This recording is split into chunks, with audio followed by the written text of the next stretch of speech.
ouvir a voz do Salvador.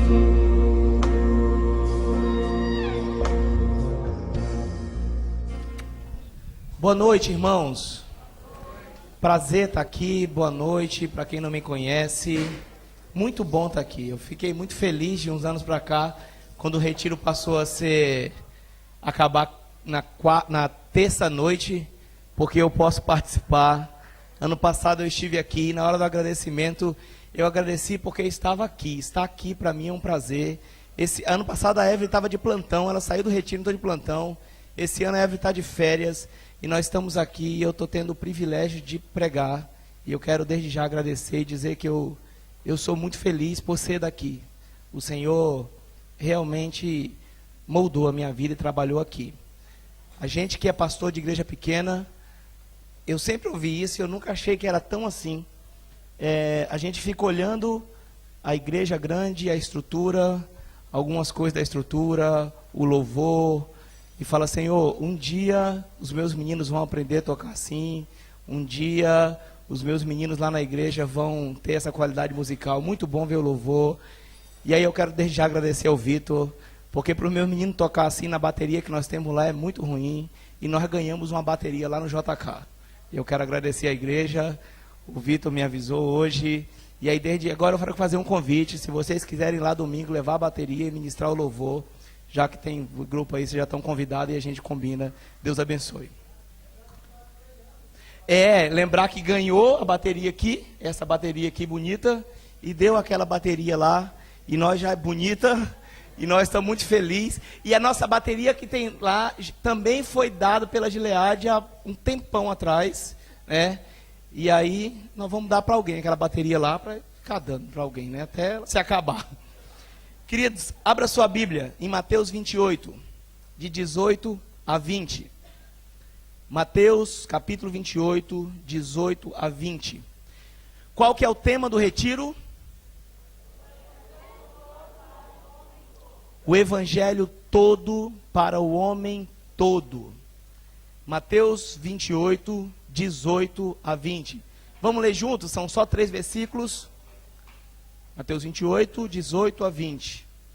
Nossa, tem a Bíblia bem aqui. Olha. E aproximando-se, vamos lá. Jesus, aproximando-se, falou-lhes dizendo: toda autoridade me foi dada no céu e na terra. Ide, portanto, fazei discípulo de todas as nações, batizando-os em nome do Pai, e do Filho, e do Espírito Santo, ensinando-os a guardar todas as coisas que vos tenho ordenado, e eis que estou convosco todos os dias, até a consumação do século. Irmãos, esse texto influenciou missionários ao redor do mundo.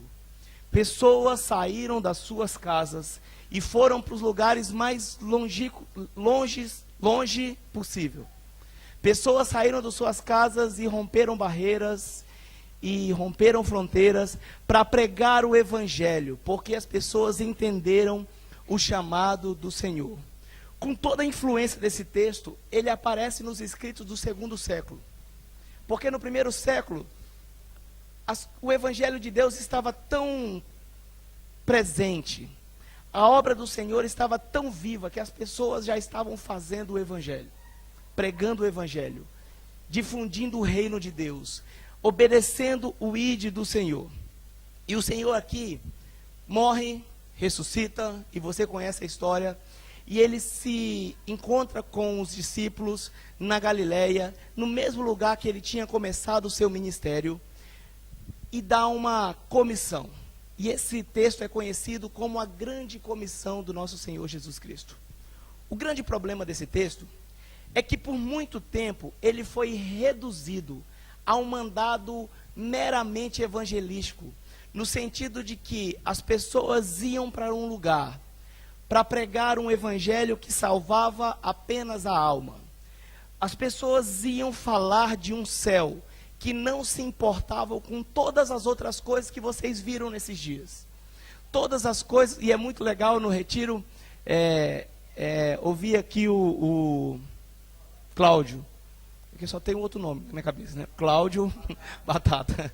O Cláudio aqui, e ele fala e ele ora, influenciado pelo que foi visto, pelo que aprendeu esses dias. E é muito legal para a gente que chega perceber que esses dias vocês ouviram sobre esse evangelho, ouviram sobre o que é o todo desse evangelho.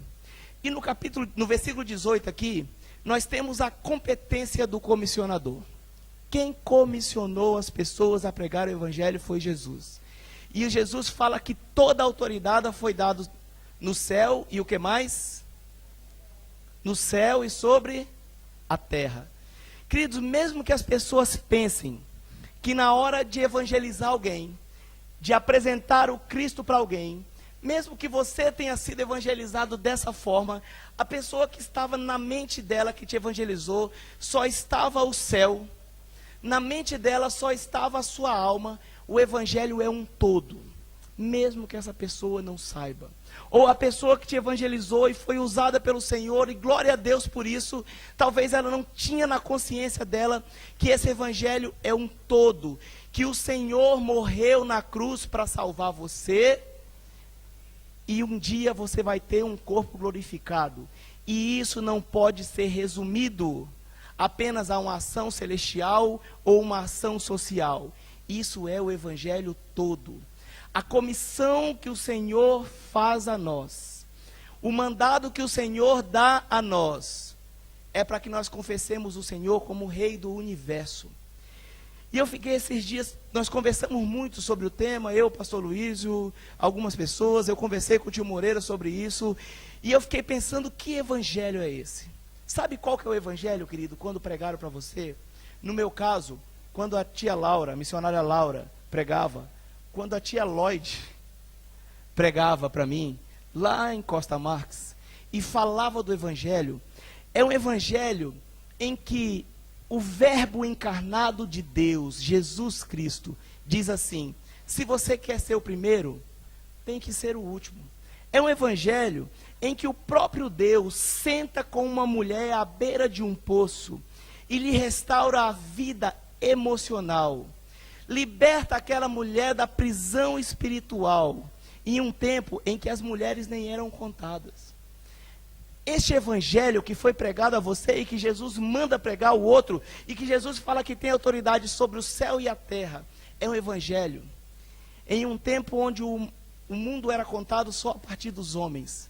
Jesus repreende alguns homens que não davam carta de divórcio para suas mulheres e apenas repudiavam as suas mulheres, e essas mulheres viviam à míngua porque não tinha outra oportunidade na vida. Este evangelho é um evangelho que dá lugar para as crianças, e ainda diz que para você alcançar o reino dos céus, você tem que ser igual a uma criança.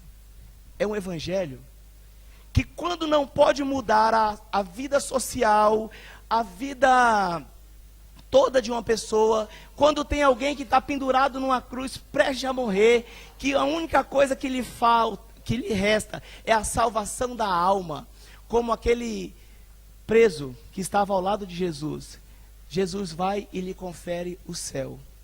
É um evangelho que diz que quando nós fazemos o bem para o outro, nós estamos fazendo o bem para o próprio Deus. Eu não sei quais foram os questionamentos que Deus colocou na tua vida e no teu coração durante esses dias de retiro, e certamente Ele colocou. Eu não sei qual foi o confronto que Deus fez ao seu coração, mas certamente Ele fez. Mas o confronto que Deus fez ao seu coração, as coisas que Deus colocou na tua alma, certamente passam pela grande comissão de Jesus.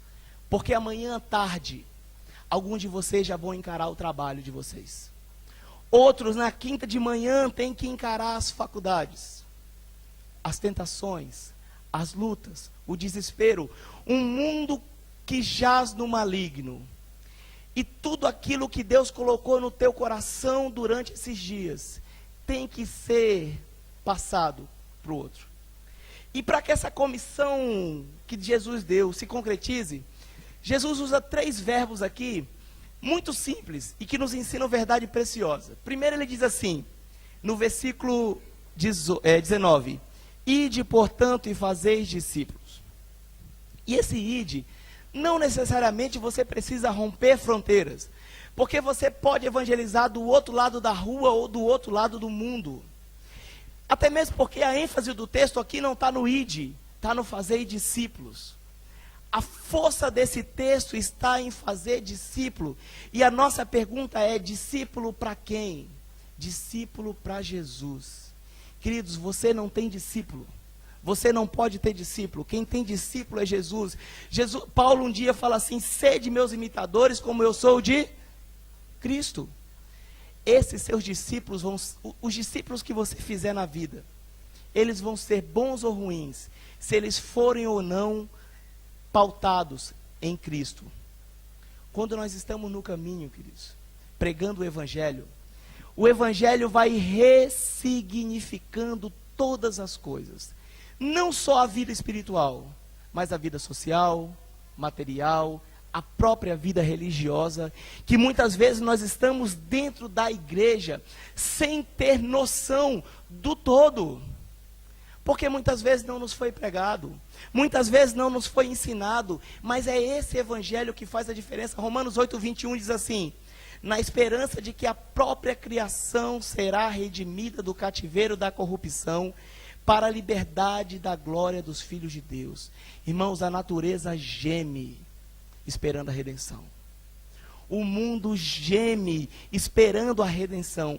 E a única coisa que pode ressignificar o mundo, dar uma nova existência e um novo sentido, é esse evangelho. Tem uma propaganda do Boticário, que não passa mais, mas essa propaganda me encantou e eu nunca mais esqueci. O slogan era assim: beleza é contagiosa.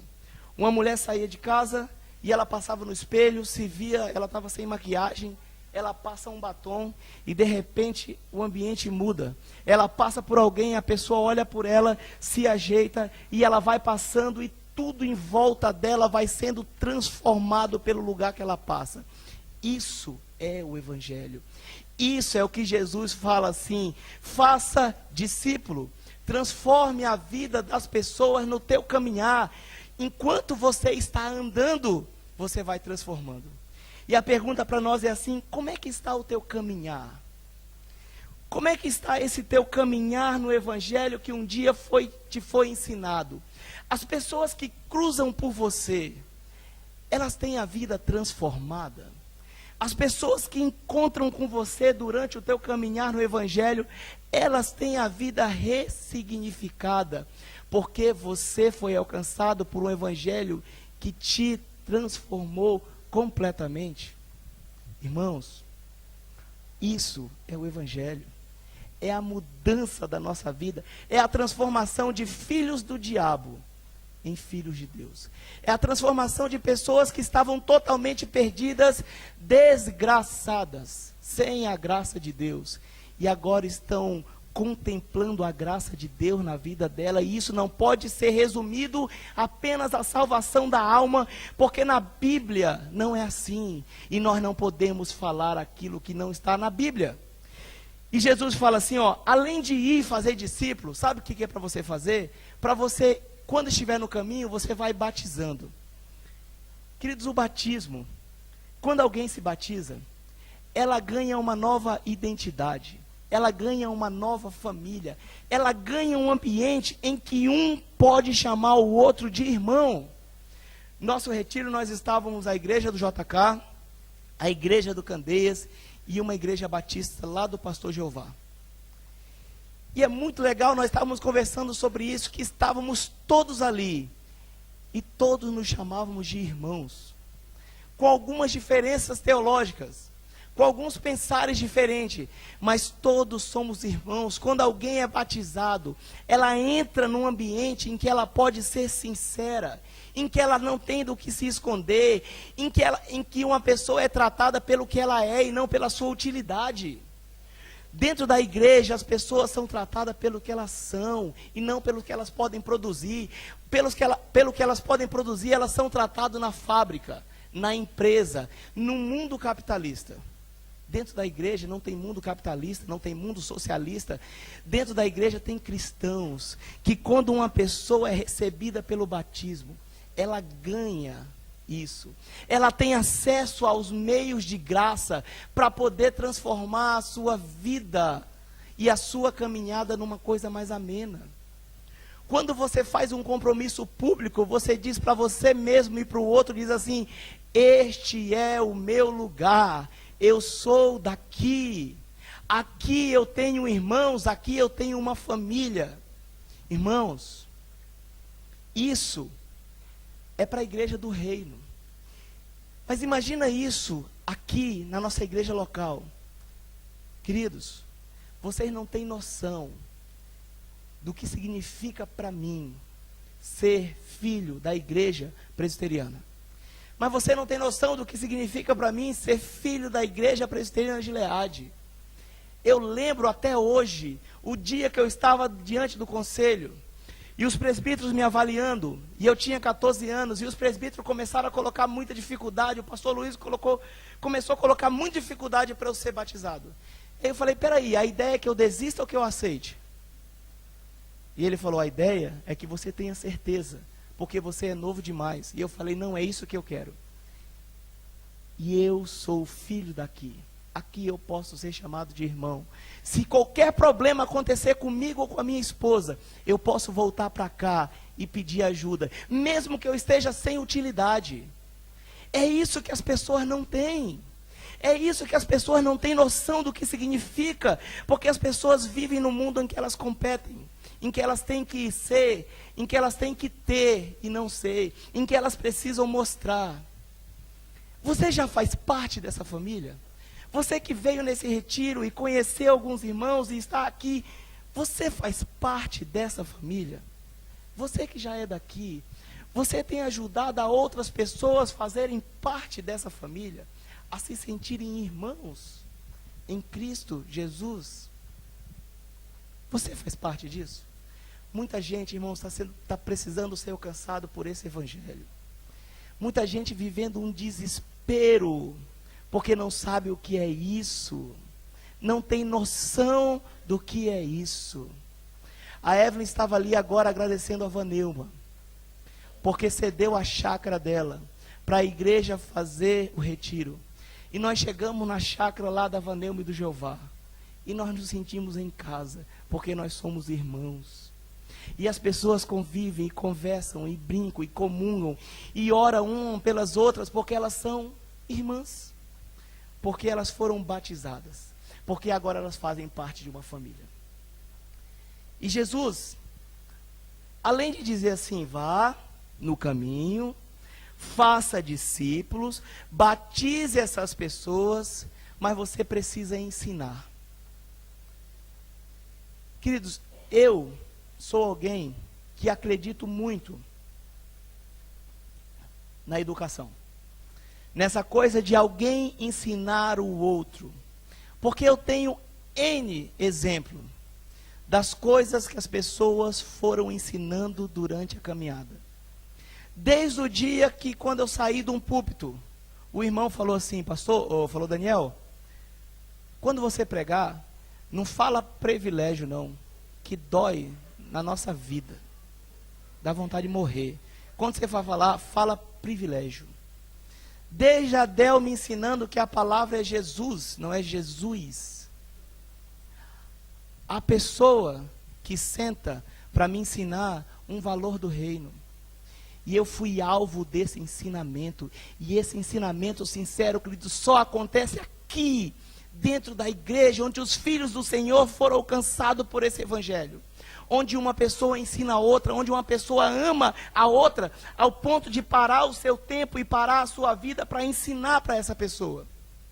E a palavra ensinar quer dizer assim: atender cuidadosamente, tomar conta de quê? De todas as coisas que Jesus ordenou. Formando essa pessoa de uma forma integral para a obediência da fé. Nós não podemos fracionar um evangelho que promete redenção para o corpo e para a alma. Nós não podemos pegar uma parte da Bíblia e falar: essa parte é o mais importante. No evangelho do reino, no evangelho do homem todo, o evangelho todo para o homem todo, A Bíblia fala que todas as coisas são lícitas, mas não tem todas convém. É por isso que no Evangelho todo ninguém fica ensinando o que pode e o que não pode. As pessoas ensinam o que glorifica ou não glorifica a Deus. No Evangelho do Reino, um beijo gay na novela não pode chocar mais a vida dos crentes do que uma criança que passa fome. No Evangelho do Reino, algo que mexe com a nossa sexualidade não pode ser mais forte do que algo que mexe com a nossa cidade, porque o Evangelho é todo, ele não é fracionado. Jesus tabernaculou entre nós, o Verbo de Deus se fez carne para nos salvar completamente. Não podemos ensinar o Evangelho em que a adesão à igreja significa diminuição dos problemas, porque não é isso.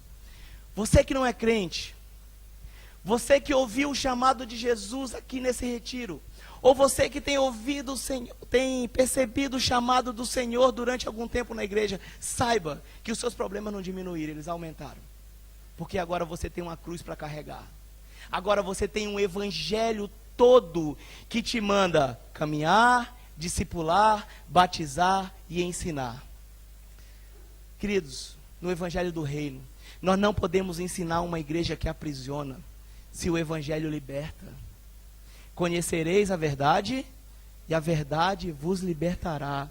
Nós não podemos ensinar o Evangelho feito a partir de uma ação social, que não é motivado por uma ação espiritual. Nós não podemos ensinar o Evangelho em que existe um culto solene, mais precioso do que uma vida solene. Esse é o nosso desafio, queridos. E a pergunta é, qual o Evangelho que você tem ensinado? Depois que você tomou pé dessa situação, que agora você é crente, você é remido, você é lavado, e agora você vai evangelizar alguém. O que você fala quando vai evangelizar alguém? Você é da turma que só leva a cesta básica, entrega e vai embora e diz, pronto, eu fiz a minha parte no reino. Ou você é da turma que chega lá quando a pessoa está passando fome e agora as pessoas alagadas, você pega o seu barquinho e a pessoa com água até aqui fala assim, ei, Jesus pode te salvar, fica tranquilo, eu vou, mas ele vai voltar para te salvar. Não, irmãos, não é esse o evangelho que Jesus ensinou. Eu sei que muitas vezes esse pode até ser o evangelho que nós aprendemos, que algumas pessoas insistem em ensinar, mas o evangelho é o evangelho todo, para o homem todo. A grande comissão não é só um mandamento evangelístico, que fundamenta a conversão de indivíduos para abrir novas igrejas. Não, a igreja é um sinal do reino, é uma consequência do evangelho. Não pode ser a causa do evangelho. Precisamos aprender a ensinar a homens o senhorio completo de Jesus. O senhorio transformador de Jesus em todos os aspectos da vida humana. E você pode se perguntar, pastor, mas como é que nós vamos conseguir? É difícil demais. É complicado demais um evangelho que cuida de tudo. Um evangelho que olha o todo, um evangelho que se preocupa com a pessoa inteira. Eu sei, irmãos, mas o evangelho não é meu e nem é teu. E Jesus fala assim, eis que estou convosco todos os dias até a consumação do século. Não somos nós que vamos fazer. Nós vamos ser agentes do reino. Se nós aprendermos esse evangelho, não tem luta, tem ação. Se nós aprendermos esse evangelho, nós vamos conseguir entender o que é. Qual que é a tua missão quando você sair daqui? O que você tem que fazer para poder aplicar esse evangelho? Qual o evangelho que você vai pregar? Só o evangelho que liberta a alma. E nós acabamos de cantar uma música que Jesus tem poder para salvar. E eu amo essa música. E lá eu coloquei a música no áudio lá, porque a gente não sabia cantar, lá no retiro. E o Senhor tem poder para transformar. E o poder transformador do Senhor é o poder de libertar uma vida do império das trevas para o reino da sua maravilhosa luz, a fim de proclamar as virtudes daquele que vos chamou das trevas para a sua maravilhosa luz. Qual o evangelho que você vai pregar? O evangelho de Jesus, queridos, ele se dá no caminho, fazendo discípulos parecidos com Jesus, inserindo esses discípulos na comunidade de Jesus e não na tua comunidade, através do batismo, e ensinando que o senhorio de Cristo é um senhorio completo sobre o céu e sobre a terra. Nós não podemos ensinar outro evangelho, irmãos. Nós não podemos correr disso, porque isso é latente na palavra do Senhor. A grande comissão do Senhor não foi só para salvar as almas. Não foi. Não pode ser só isso, porque a palavra do Senhor não diz isso. Eu sei que muitas vezes isso é o mais fácil. Eu sei que muitas vezes isso é o mais tranquilo para se fazer. Porque o outro dá muito trabalho. Cuidar de uma pessoa integralmente dá muito trabalho, irmãos, olha, e eu sei o que eu estou falando, nesse 1 ano e pouquinho que eu estou na igreja. Acompanhar uma pessoa em todos os problemas dela dá um trabalho enorme. E é por isso que eu entendo que algumas pessoas fugiram da integralidade do evangelho. Porque dá trabalho demais. Mas esse é o evangelho. Foi isso que o Senhor ensinou. O poder de Deus quebra o império das trevas. E quando ele quebra o império das trevas, ele te abre uma nova possibilidade para ressignificar a sua vida por completo. Esse é o evangelho. E eu quero te convidar a assistir um vídeo sobre esse evangelho. 2 minutos o vídeo. Nós vamos assistir e depois nós vamos orar e falar com o nosso Deus. Jesus disse: ide e faça discípulos.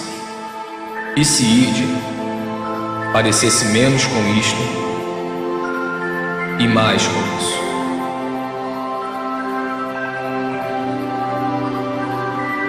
E se fazer discípulos parecesse menos com isto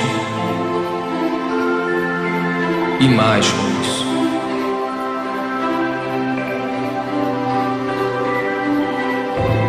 E se fazer menos eventos, encontros, prédios e grandes produções significasse menos estresse, despesas, dívidas, reuniões e angariações de fundo, nós seríamos mais livres para experimentar o seu amor, amá-lo, amar o próximo, libertar, servir, enviar.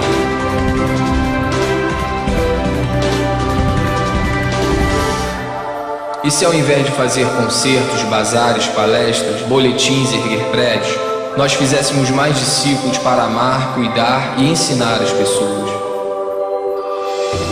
como Ele fez, e como Ele fez, e eles fizeram. Esta é a nossa missão. Este é o grande chamado. Amar, libertar, servir, ir onde se fizer necessário. Isto é discipulado. Isto é igreja.